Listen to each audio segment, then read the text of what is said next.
پکارا آقائے ابوذر، آقائے ابوذر، ہاتھ اپنا آقائے ابوذر، زہرا کا شوہر، دمست کلندر، دمست کلندر، آقا نے بولا میں جس کا مولا علی اس کا مولا، نعرہ حیدری، نعرہ تکبیر، نعرہ رسالت۔ مقام کتنا ہے اونچا، فرمان بھائی مقام کتنا ہے اونچا امام زادوں کا، مقام کتنا ہے اونچا امام زادوں کا، حرم خدا ہی رکھے غلام زادوں کا، مقام کتنا ہے اونچا امام زادوں کا، دھرم حسین ہی رکھے غلام زادوں کا، اور لگا کے نعرہ حیدر حلال زادوں نے حرام کر دیا جینا حرام زادوں کا۔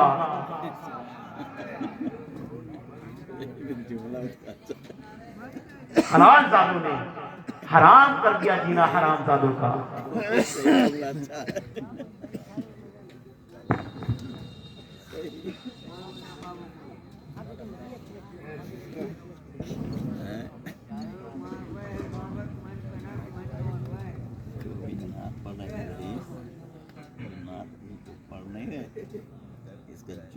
الحمدللہ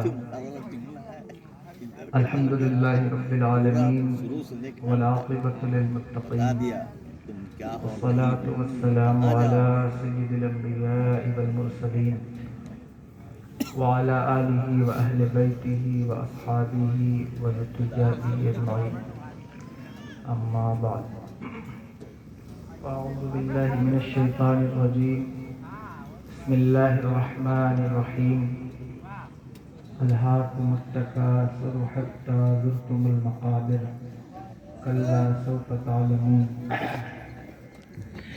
آمنت باللہ صدق اللہ العلی العظیم وبلغنا رسولہ النبی الامین الکریم ونحن علی ذلک لمن الشاہدین والشاکرین والحمد للہ رب العالمین۔ وقال اللہ تبارک وتعالی فی شان حبیبہ الکریم، ان اللہ وملائکتہ یصلون علی النبی یا ایھا الذین آمنوا صلوا علیہ وسلموا تسلیما۔ الصلاۃ والسلام علیک یا رسول اللہ، الصلاۃ والسلام علیک یا نبی اللہ، وعلی آلک واصحابک یا نور اللہ، صلی اللہ تعالی علیہ وسلم۔ ممبر شریف پر جلوہ فراز جملہ علماء ملت اسلامیہ، شورا اعظام، فاضل کرام، نقیب اجلاس، کارکنان اجلاس، اور جملہ حاضرین و حاضرین و حاضرات، السلام علیکم ورحمۃ اللہ تعالیٰ وبرکاتہ۔ وعلیکم السلام۔ اللہ رب العزت کا فضل ہے، اس کی دی ہوئی توفیق سے ہم اور آپ آج کی اس مبارک بزم پاک میں شرکت کی سعادت حاصل کر رہے ہیں۔ اللہ تبارک و تعالی ہم سب کی حاضری کو قبول فرمائے، آمین۔ جناب نقیب اہل سنت محمد توفیق رضا خلیقی صاحب کی دعوت پر اور حافظ غلام اختر صاحب قبلہ کی دعوت پر حاضری کا موقع مل رہا ہے، میں ان دونوں حضرات کا شکر گزار ہوں کہ میرے جیسے کم علم کو آپ نے آج کی مجلس کا خطیب مقرر فرمایا ہے، تو ظاہر ہے کہ میں علماء کے علم میں کوئی اضافہ نہیں کر سکوں گا، اور خطیب ہوتا بھی تو شاید نہ کر سکتا رات کے اس مرحلے میں، اور الہ آباد کی سرزمین تو بڑی بابرکت سرزمین ہے اور علم والوں کی سرزمین ہے، لیکن یہ بات یاد رکھیے گا کہ علم اس وقت تک فائدہ نہیں دیتا جب تک کہ ادب کی بارگاہ سے اس کا گزر نہ ہو۔ تو میں ایسا نہیں کہہ رہا ہوں کہ آپ بے ادب ہیں، لیکن یہ بات میں نے اس لیے کہہ دی ہے کہ آپ اس کا خیال کریں۔ جلسوں کے حالات بہت خراب ہوتے جا رہے ہیں اس وجہ سے کہ جو لوگ جلسہ کراتے ہیں وہ اس نیت کے ساتھ تو کراتے ہیں کہ ہمیں دین پھیلانا ہے. صحیح بات ہے، صحیح بات ہے. لیکن ہر چیز میں جب آپ وہ کام کر رہے ہوتے ہیں تو اس کا بہترین طریقہ استعمال کیا جاتا ہے. جیسے آپ کوئی شاپ، آپ کی کوئی دکان ہو تو ظاہر ہے کہ آپ اس کو چلانے کے لیے اچھے سے اچھا طریقہ استعمال کریں گے، اس کی تشہیر کا، اس کی ایڈورٹائزمنٹ کا. اسی طرح آپ کی کوئی فیکٹری ہو یا کوئی بھی چیز ہو تو ظاہر ہے کہ آپ کوشش کریں گے کہ زیادہ سے زیادہ لوگوں تک جو ہے وہ ہمارا پیغام پہنچے اور ہمارے پروڈکٹ کی جو سیلز ہیں وہ زیادہ ہوں. صحیح کہہ رہا ہوں غلط کہہ رہا ہوں؟ تو اچھا طریقہ استعمال کریں. تو میرے جیسے کم علم اور طالب علم کی یہ سوچ ہے، کہہ لیں یا فکر ہے، کہ مجھے ایسا لگتا ہے کہ جلسوں کو اپڈیٹ کی ضرورت ہے. اور آپ سب ایک اچھی سٹی میں رہتے ہیں، جلسوں کا نظام بدلنے کی کچھ ضرورت ہے کہ تاکہ ہم دین جو پھیلانا چاہتے ہیں اس کا کوئی مذاق نہ اڑا سکے. یہ ایک طریقہ چلا آ رہا ہے، حالانکہ یہ بات ہو سکتا ہے کہ بہت سارے لوگ مجھ سے اختلاف کریں، لیکن یہ میں مشورے کے طور پر آپ سے کہہ رہا ہوں اور آج کل کئی جگہ پر کہہ رہا ہوں کہ ایک ایسا طریقہ استعمال کریں کہ ٹائم کم ہو اور لوگ زیادہ باتیں سن سکیں. آپ باہر جائیں جلسوں میں، بڑے بڑے شہروں کے اندر 10:30 بجے جلسے ختم ہو جاتے ہیں. ممبئی جائیے، گجرات میں، آندھرا میں، اور پڑھے لکھے سامعین ہوتے ہیں، سننے والے لوگ ہوتے ہیں، خطیب جو ہے وہ موضوع کا پابند ہوتا ہے، یہ ساری چیزیں ہوتی ہیں. تو یہ میں مشورے کے طور پر کہہ رہا ہوں، کارکنان برا نہ مانے والی بات ہے، ٹھیک ہے. اس لیے کہہ رہا ہوں کہ آپ اپنے جلسوں کو اچھا کریں، کیونکہ یہ دین پھیلانے کا واحد پلیٹ فارم ہے جہاں سے ہم دین پھیلا رہے ہیں. سمجھ رہے ہیں؟ آپ مدرسوں میں آتے نہیں، جمعہ کا خطاب آپ لوگ جب جماعت کھڑی ہو جاتی ہے تب آپ پہنچتے ہیں. تو یہ جلسے بہت اہم ہیں اور بہت قیمتی ہیں، تو مناسب اپڈیٹ ان میں ہونی چاہیے کہ جو آپ کر سکتے ہوں. ایک وقت معین کریں اور اس حساب سے، خاص طور پر شہروں کے اندر. گاؤں میں تو ابھی بھی اس کو ایک ایونٹ کے طور پر جو ہے وہ کیا جاتا ہے، سیلیبریشن ہوتا ہے، یہاں بھی ہوتا ہے، لیکن آپ جلسہ اس انداز میں کریں کہ ہمیں صرف تفریح نہیں کرنی ہے بلکہ ہمیں ایک بہت بڑا کام انجام دینا ہے. ہمارے معاملات، ہمارے مسلک کی باتیں، عقیدے کی باتیں، اصلاح کی باتیں، وہ ساری باتیں پیچھے رہ جاتی ہیں بعض اوقات ہماری تاخیر کی وجہ سے یا جو کچھ بھی ہے. تو ہم کوشش کریں کہ اس کو صحیح کریں. ٹھیک ہے، آئیے درود شریف پڑھیے تو گفتگو کا آغاز ہو. السلام علیکم یا رسول اللہ، الصلوۃ والسلام علیکم وعلی آلک و اصحابک یا نور اللہ صلی اللہ تعالی علیہ وسلم. میرے امام فرماتے ہیں راہ پرخار ہے کیا ہونا ہے، پاؤں افگار ہے کیا ہونا ہے، تیرے بیمار کو میرے عیسیٰ غش لگاتار ہے کیا ہونا ہے، اور چھپ کے لوگوں سے کیے جس کے گناہ وہ خبردار ہے کیا ہونا ہے. بنو سہم اور بنو عبد مناف، عرب کے اندر یہ دو قبیلے تھے. توجہ ہے آپ سب کی، سن رہے ہیں میری بات؟ دو قبیلے تھے، ان کے درمیان جھگڑا چھڑ گیا، لڑائی چھڑ گئی کہ افراد کس کے زیادہ ہیں اور مال کس کے پاس زیادہ ہے، طاقت کس کے پاس زیادہ ہے. اس پر لڑائی چھڑی کہ افراد کس کے زیادہ ہیں، لوگ کس کے زیادہ ہیں. اور یہ انسانوں کا طریقہ رہا ہے کہ وہ اس بات پر لڑتے ہیں. جو لوگ سننے والے ہیں سامعین میں، وہ لوگ برائے کرم آگے آ جائیں یا بیٹھ کر سن لیں. جو جانا چاہتے ہیں ان کو میری طرف سے بالکل اجازت ہے، کیونکہ رات زیادہ ہو گئی. لیکن جو سننے کے لیے آئے ہیں وہ 2-4 لوگ بھی اگر ہوں گے تو میں اپنی بات کچھ کر کے ختم کر دوں گا، لیکن توجہ سے بیٹھیے گا.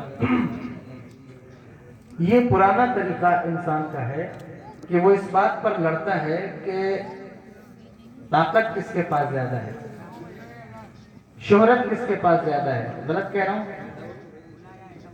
تو ان میں یہ جھگڑا چھڑ گیا کہ کس کے پاس افراد زیادہ ہیں. عرب کے لوگ تعداد بڑھانے کے لیے 100 شادیاں کرتے تھے. اسلام نے حد بندی کی ہے کہ 4 سے زیادہ نہیں کرتے. جب آپ اسلام کو پڑھیں گے تو آپ کو پتہ چلے گا کہ اسلام نے کیا کھولا ہے اور کیا روکا ہے. آپ تو نیوز سنتے ہیں تو آپ اسی خوشی میں مبتلا رہتے ہیں کہ وہ جو بتا رہے ہیں شاید یہی سچ ہے. 100 شادیاں کرتے تھے اور یہ ایک انٹرنیشنل لا تھا. ایسا نہیں کہ صرف عرب کے اندر. اس وقت کی 2 بڑی طاقتیں ہیں قیصر اور کسریٰ. آپ پڑھیے آپ کو پتہ چلے گا کہ شادیوں کا نظام کیا تھا, کس طرح سے لوگ شادیاں کرتے تھے تعداد بڑھانے کے لیے. اسلام نے کہا نہیں 4 سے زیادہ نہیں کرتے. تو وہ اس بات پر لڑ گئے کہ ہمارے لوگ زیادہ ہیں یا آپ کے لوگ زیادہ ہیں. تو لڑتے لڑتے انہوں نے دیکھا کہ ایک کی تعداد کم ہو گئی اور ایک کی زیادہ ہو گئی. تو جو لوگ انتقال کر گئے تھے, فوت ہو گئے تھے, ان کی قبروں کو بھی انہوں نے گنا تاکہ تعداد زیادہ ہو جائے. جب یہ کام ہوا تو اس وقت یہ سورہ مبارکہ نازل ہوئی. اس کا شان نزول ہے جو حضرت علامہ عبدالعزیز محدث دہلوی رحمۃ اللہ تعالی علیہ نے لکھا ہے, اور معتبر اقوال کے مطابق یہ سورہ مکی ہے. اب یہ چونکہ اس وقت نازل ہوئی لیکن اس میں انسان کے عمومی رویے کو بتایا گیا ہے, اور انسان کی جو کجروی ہے اس کا ذکر اللہ تبارک و تعالیٰ نے فرمایا ہے کہ ساری زندگی اسی ادھیڑ بن میں انسان لگا رہتا ہے کہ وہ کم ہے یا زیادہ ہے.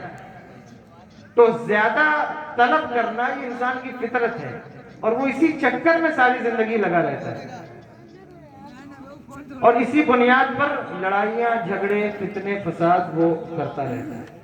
میرا گھر تیرے مکان سے اونچا ہے, میری گاڑی کا ماڈل تیری گاڑی کے ماڈل سے لیٹسٹ ہے, میرا فون تیرے فون سے زیادہ قیمتی ہے. یہ چیزیں تفاخر کا باعث بنتی ہیں, اور ساری زندگی انسان اسی ادھیڑ بن میں لگا رہتا ہے. اور اس وجہ سے دولت کی بنیاد پر, شہرت کی بنیاد پر بڑے بڑے صلاحیت والوں کی صلاحیتیں دب جاتی ہیں. آپ دیکھیے شہرت کی بنیاد پر ایسے ایسے لوگ برسر ممبر ہیں جن کو علم کی عین کا بھی پتہ نہیں ہے, جبکہ آپ کے محلے میں اس سے بڑا عالم بعض اوقات مسجد میں خدمت دے رہا ہوتا ہے, لیکن شہرت کی بنیاد پر آپ سنتے اس کو ہیں. اب تو لوگ یہ بھی دیکھتے ہیں کہ فالوورز کس کے زیادہ ہیں, تو اب لوگ جو ہے وہ چینل چیک کرتے ہیں. صحیح بات ہے, صحیح کہہ رہا ہوں. تو دیکھو پیچھے کچھ لوگ شور کر رہے ہیں. یہ ہمارے جلسوں کا حال ہے. اللہ رحم فرمائے. الہ آباد میں میرے جلسے نہیں ہوتے, بہت کم ہوتے. ایک مرتبہ میں نے پروگرام کیا تھا, الہ آباد والے برا نہ مانے, ورنہ جلسے کا نظام یہ ہے کہ یہ حضور کی مجلس ہوتی ہے, تو اس میں آپ جیسا جی چاہے ویسے نہیں بیٹھ سکتے. اسی لیے لوگ مسجد میں جلسہ نہیں کرتے ڈر کے مارے. ان سے پوچھو کہ مسجد میں جلسہ کیوں نہیں کرتے, وہ کہے نہیں حضرت لوگ نہیں آتے. میں کہتا ہوں یا اللہ, مسجد سے بڑھ کر کوئی عظیم جگہ ہو سکتی ہے, مسجد سے بڑھ کر کوئی اچھی جگہ ہو سکتی ہے, لیکن جب بھی آپ انتظامیہ سے پوچھئے وہ کہیں گے ہم مسجد میں جلسہ نہیں کریں گے.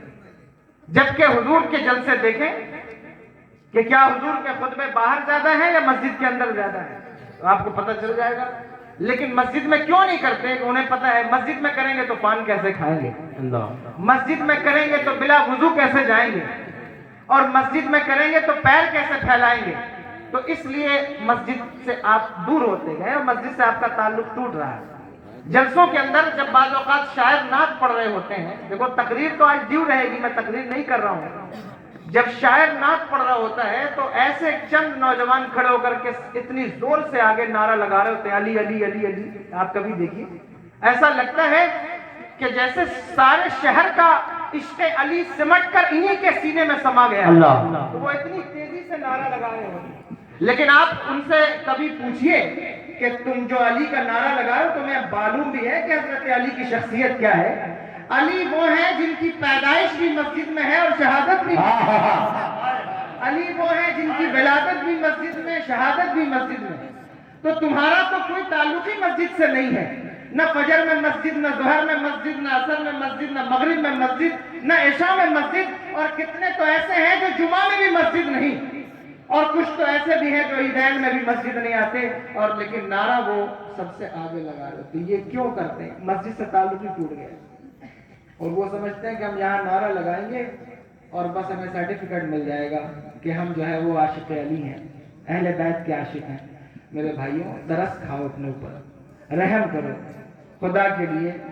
اس قوم کی حالت کبھی نہیں بدلتی جو قوم خود سے اپنی حالت نہیں بدلتی، اس قوم کی حالت کبھی نہیں بدلے گی۔ اگر آپ یہ سمجھ رہے ہیں تو آپ غلط فہمی میں ہیں۔ خیر، میں موضوع سے پھر بھٹک جاؤں گا، اس لیے جو میں بات کہہ رہا ہوں وہ یہی ہے کہ صلاحیت والوں کی صلاحیتیں دب جاتی ہیں پیسے والوں کی بنیاد پر، شہرت والوں کی بنیاد پر۔ یہ بہت بڑے صاحب وہ پیر ہیں، اب تو پیروں کو بھی لوگ مریدوں کی تعداد دیکھ کر ان کا انتخاب کرتے ہیں۔ کوئی میری بات سے غلط مطلب نہ نکالے، میں غلط اور نقلی پیروں کی بات کر رہا ہوں، ورنہ اللہ اکبر، جو سچے پیر ہوتے ہیں انہیں مریدوں کی ضرورت نہیں ہوتی، انہیں مریدوں کی تلاش نہیں ہوتی۔ لیکن اب یہ چیزیں بھی لوگ جو ہے وہ دیکھ رہے ہیں، اور دیکھ کر کے اس سے فیصلہ کرتے ہیں۔ صلاحیتیں کتنی بھی ہوں، جو ہے وہ علم کتنا بھی ہو، لیکن قدر اس کی نہیں ہوتی۔ قدر جو ہے وہ بس پیسے کی اور شہرت کی، اسی لیے لوگ پیسے اور شہرت کے پیچھے دوڑ رہے ہیں۔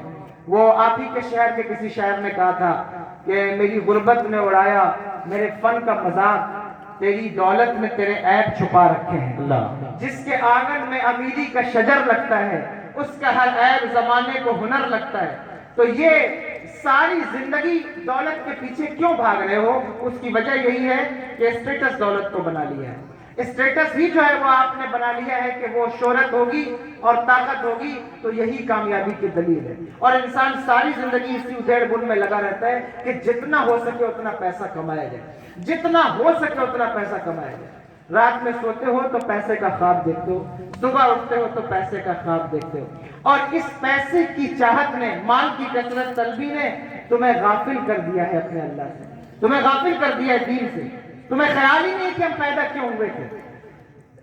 آپ کبھی غور کیجئے، 40 سال 50 سال 60 سال کو آپ کو عمر ملی ہے آپ، تو آپ 40 سال 50 سال کی عمر تک کیا کرتے ہیں؟ وہ زندگی آپ کہاں لگا رہے ہیں؟ 60 سال کی عمر ہے تو آپ 60 سال کی عمر کو کہاں لگا رہے ہیں؟ پیسہ کمانے کے علاوہ کوئی اور کام نہیں ہے۔ ہر انسان کا مشن یہی ہے کہ پیسہ ہو چاہے جیسا ہو، اور اللہ جس کو دے بھی دے، تو کسی کو ایک بلڈنگ مل جائے، ایک کارخانہ مل جائے تو وہ چاہتا ہے کہ اسے دوسرا مل جائے۔ کسی کو 2 ہو تو آپ اس سے پوچھئے کیا تمہارے پاس سیٹسفیکشن ہے، تم مطمئن ہو؟ وہ کہے گا نہیں، میں چاہتا ہوں کہ 2 اور مل جائیں۔ کسی کے پاس ایک کار ہو تو وہ چاہتا ہے ایک اور ہو جائے۔ اور اس سلسلے میں انسان اتنا محو ہو جاتا ہے کہ وہ اللہ سے غافل ہو جاتا ہے، غافل ہو جاتا ہے۔ کثرت انسان کو بربادی کی طرف لے جاتی ہے۔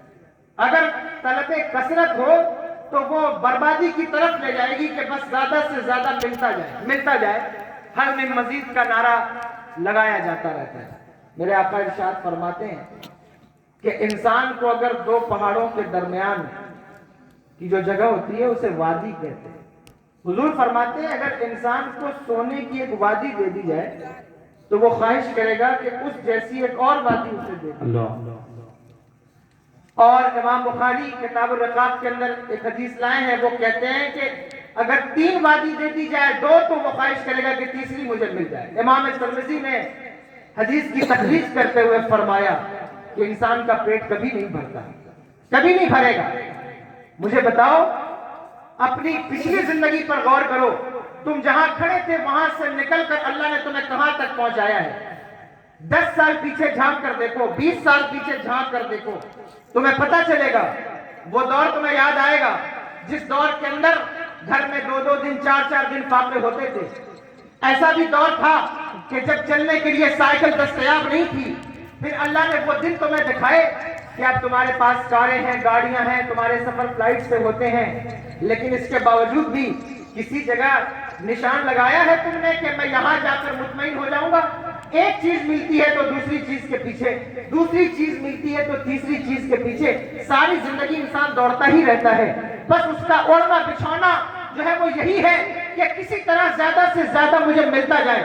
اکبر الہ آبادی نے کہا تھا کہ کیا بتائیں احباب کیا کار نمایاں کر گئے، بی اے کیا، پینشن ملی، نوکر بنے اور مر گئے۔ تو بس یہی کام جو ہے وہ زندگی کا ہے، اس کے علاوہ کوئی کام نہیں ہے کہ ہمیں آگے کچھ کرنا ہے۔ اگر آپ مقصد تخلیق پر توجہ دیں گے تو آپ کو پتہ چلے گا کہ اللہ نے رزق کا وعدہ تو آپ سے پہلے ہی فرمایا ہے کہ میرے بندوں میں تمہیں رزق ضرور دوں گا۔ میں تمہیں پیدا اس لیے نہیں کر رہا ہوں کہ دنیا میں جانے کے بعد صرف صبح کو دکان کھولنا، رات کو بند کر کے سو جانا، بلکہ میں پیدا اس لیے کر رہا ہوں کہ تاکہ تم میری عبادت کرو۔ پیدائش کا مقصد یہ ہے کہ تم میری عبادت کرو۔ اور اگر یہ مقصد ہی ختم ہو گیا، یہ بات ہی نکل گئی، عبادت کا تصور ہی نکل گیا، تو پھر بتائیے کہ پیدا ہونے کے مقصد کو آپ فراموش کر چکے ہیں یا نہیں؟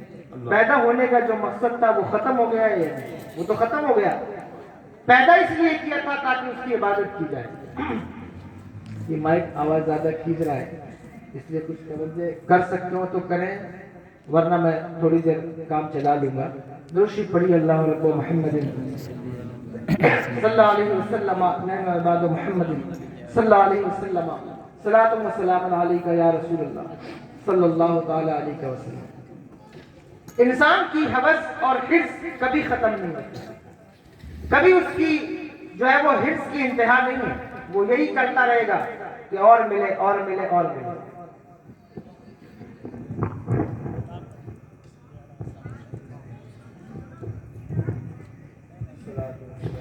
یا رسول اللہ صلاۃ والسلام علیک یا نبی وعلی آلک و اصحابک یا نور اللہ صلی اللہ علیہ وسلم۔ بات سمجھ میں آ رہی ہے نہیں سمجھ میں آ رہی ہے؟ سمجھ تو اس چکر سے نکلیے۔ میں یہ نہیں کہتا کہ آپ بزنس مت کیجیے، کاروبار مت کیجیے، بلا شبہ کاروبار۔ اس وقت مسلمانوں کی ذمہ داریوں میں سے ایک بہت اہم ذمہ داری بزنس ہے کہ وہ بزنس پر توجہ کریں اور بہت انہماک کے ساتھ، بڑی توجہ کے ساتھ، بڑی ہوشیاری کے ساتھ بزنس کریں۔ میں منع نہیں کرتا، لیکن بزنس کا مطلب یہ نہیں ہوتا کہ آپ اپنی آخرت کو کالا کر لیں۔ بزنس کا مطلب یہ نہیں ہوتا کہ پیسہ ہو چاہے جیسا ہو، جس طرح سے بھی آئے، چاہے وہ کسی کی زمین غصب کر کے آئے، چاہے وہ کسی کا سرمایہ لوٹ کر آئے، چاہے وہ جو ہے وہ یتیموں کا گلا دبا کر آئے۔ سرمایہ کا مطلب یہ نہیں ہے۔ آپ توجہ سے بزنس کریں لیکن عبادتوں کو خراب نہ کریں۔ لوگ بزنس کیوں کرتے ہیں؟ بچوں کے لیے، ساری زندگی مال جمع کرتے ہیں بچوں کے لیے کہ زیادہ سے زیادہ مال جمع کریں گے اور یہ سرمایہ میرے بچوں کے کام آئے گا، اور اس وجہ سے وہ اپنی آخرت کو برباد کر رہے ہوتے ہیں۔ حضور نے ارشاد فرمایا کہ سب سے بیکار انسان دنیا میں وہ ہے جو دوسروں کی دنیا بنانے کے لیے اپنی آخرت کو برباد کرتا ہے۔ بچوں کی دنیا بنا رہے ہو اور اپنی آخرت کو برباد کر رہے ہو۔ کیا ہے کہ بچے کی خواہش ہے کہ مجھے فلاں چیز لینی ہے، یا فلاں جو ہے وہ لباس لینا ہے، فلاں کپڑا لینا ہے، فلاں گاڑی لینی ہے۔ اس چکر میں باپ جو ہے وہ کبھی کبھی ایسا کام بھی کر جاتا ہے جو اس کی آخرت کو برباد کر دیتا ہے، آخرت کو تباہ کر دیتا ہے، اور پھر وہ آخرت برباد ہو گئی، آخرت خراب ہو گئی۔ وہ بچہ جس کے لیے آپ اپنی آخرت کو برباد کر رہے ہیں، تباہ کر رہے ہیں، آپ نے کبھی سوچا ہے کہ آپ کے مرنے کے بعد جو سرمایہ آپ نے جمع کیا ہے وہ بچے کہاں خرچ کریں گے، کہاں اس کو لگائیں گے؟ آپ کا حال یہ ہے کہ آپ کبھی مسجد کا منہ نہیں دیکھتے، تو آپ کو اپنے بچوں سے کیا توقع ہے کہ وہ آپ کے مزار پر فاتحہ پڑھنے آئیں گے؟ آپ کو یہ لگتا ہے کہ وہ آپ کے لیے سال ثواب کریں گے؟ تو کس کے لیے آپ یہ کام کر رہے ہیں؟ اپنی آخرت کو کس کے لیے برباد کر رہے ہیں؟ نہ دنیا میں آپ کو سکون ہوگا اور نہ آخرت میں آپ کو سکون ہوگا۔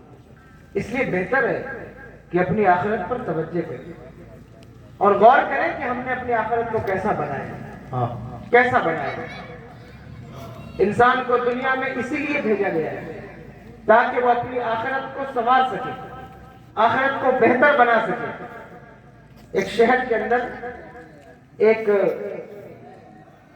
طریقہ تھا وہاں کا، ایک سسٹم تھا کہ جب وہاں کوئی شہر میں داخل ہوتا تھا ایک مقرر تاریخ پر، تو لوگ اسے شہر کا بادشاہ بنا دیتے تھے۔ تو ایک نوجوان اس شہر میں ایک دن داخل ہوا، تو لوگوں نے اسے پکڑ لیا اور پکڑ کر کے اس سے کہا کہ نوجوان، ہم تجھے اپنے شہر کا بادشاہ بنانا چاہتے ہیں۔ نوجوان نے کہا کہ بھائی میں تو ایک عام انسان ہوں، تو مجھے بادشاہ بنانا چاہتے ہو؟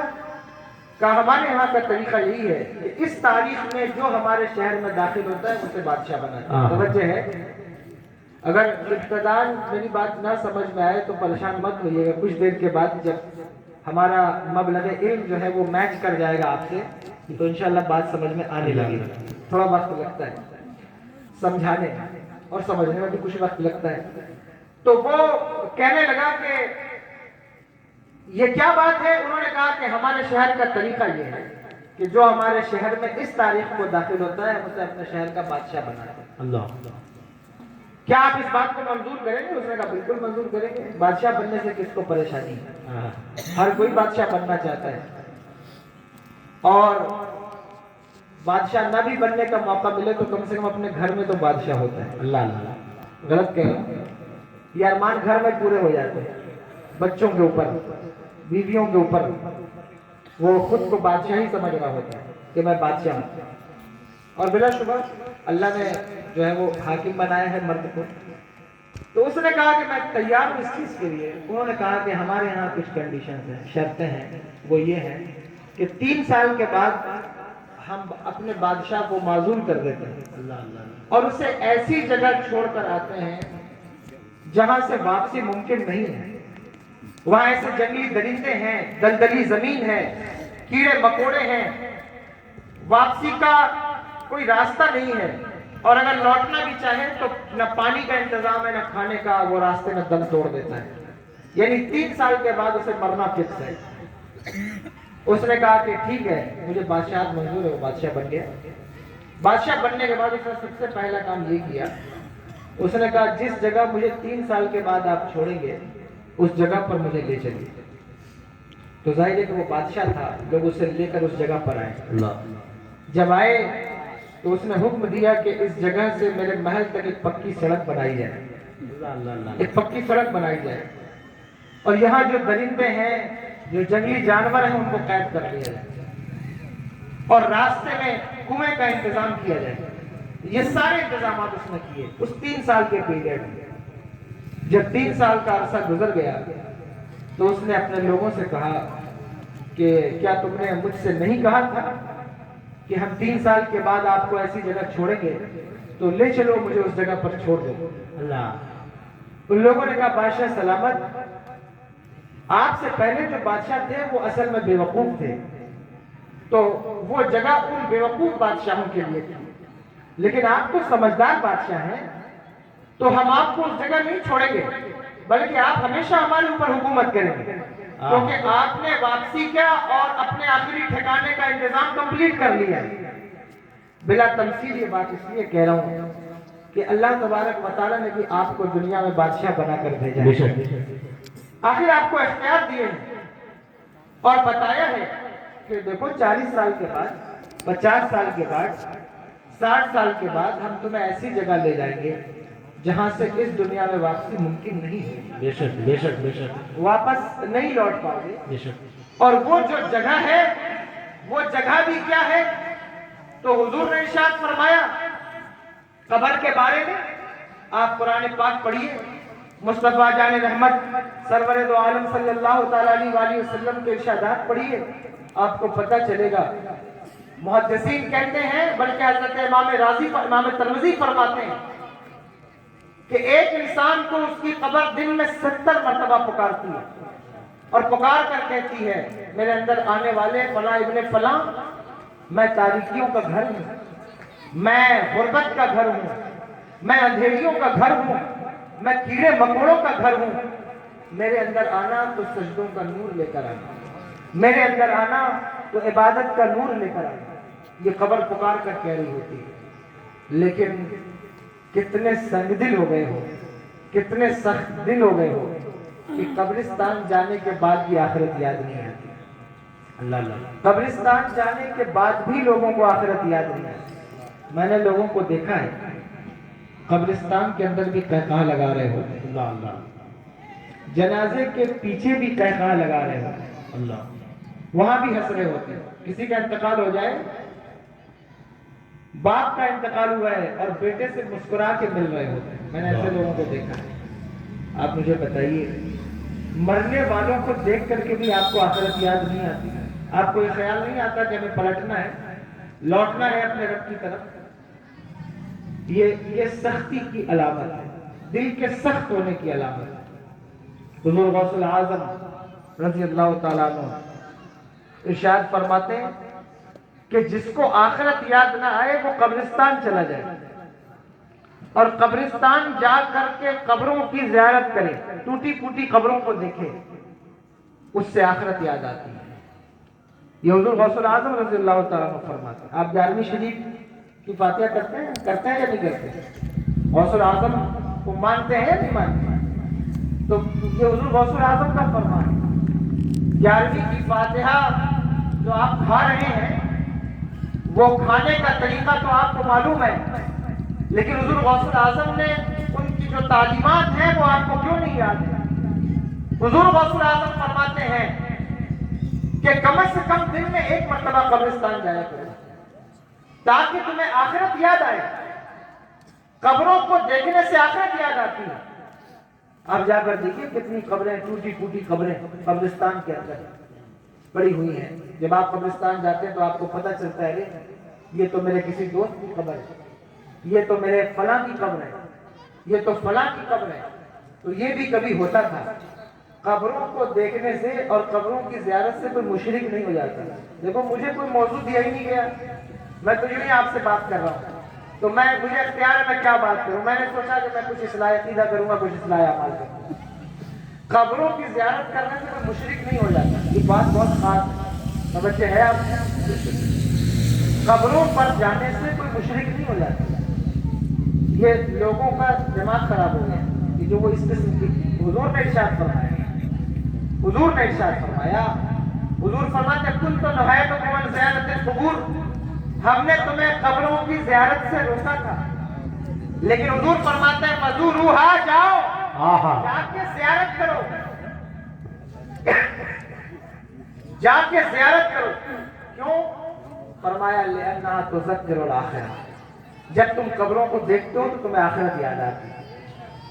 اب یہ لوگوں کا دماغ خراب ہے جو کہتے ہیں کہ قبروں کو دیکھنے سے مشرک ہو جاؤ گے, قبروں پر جانے سے مشرک ہو جاؤ گے. دیکھو میرے پاس اتنا وقت نہیں ہے کہ میں کسی فرقے کو پکڑوں پھر اس کو ٹارگٹ کروں پھر اس پر کلام کروں. مجھے اتنی فرصت ہی نہیں ہے اور مجھے ضرورت بھی نہیں ہے, کیونکہ حجت تمام ہو چکی ہے, اتنی باتیں کی جا چکی ہیں, اتنی دلیلیں دی جا چکی ہیں. اب اگر کوئی ختم اللہ علی قلوبہم کی منزل پر فائز ہے تو ہم اس سے کیا کلام کریں گے؟ لیکن ہم تو ان سنیوں سے کلام کر رہے ہیں, ہم آپ سے بات کر رہے ہیں کہ قبروں پر جانے سے کوئی مشرک نہیں ہوتا, قبروں پر کھڑے ہو جانے سے کوئی مشرک نہیں ہوتا. یہ عجیب سی بات کرتے ہیں. کیا حضور جو ہے وہ شہدائے احد کے مزاروں پر جا کر حضور نے خطاب نہیں کیا ہے؟ کیا میرے آقا سرور دو عالم صلی اللہ تعالی علیہ وسلم بقیع کے قبرستان میں تشریف نہیں لے گئے ہیں؟ تو یہ کہا جاتا ہے کہ صاحب قبروں پر کھڑے ہو جانے والا تو مشرک ہو گیا, یہ تو شرک کرنے لگے. آپ 11ویں کریں تو فتویٰ دیا جاتا ہے کہ آپ مشرک ہو گئے, آپ نے شرک کر دیا. آپ نے غوث العظم کا نام لے لیا تو آپ نے شرک کر دیا. سنو میں آپ کو بتا دیتا ہوں, میرے آقا نے ارشاد فرمایا, یہ بخاری شریف کتاب الرقاق کی حدیث ہے. حضور فرماتے ہیں وَإِنِّي وَاللَّهِ مَا أَخَافُ عَلَيْكُمْ أَن تُشْرِكُوا بِي. حضور فرماتے ہیں کہ میں اللہ کی قسم کھا کر کہتا ہوں. توجہ ہے آپ کی؟ سن رہے ہیں ورنہ تقریر شروع کریں. حضور ارشاد فرماتے ہیں میں اللہ کی قسم کھا کر کہتا ہوں. علماء بیٹھے ہیں, یہ معلوم ہے تاکید بھی ہے قسم بھی ہے. انی واللہ ما اخاف علیکم ان تشرکوا بی.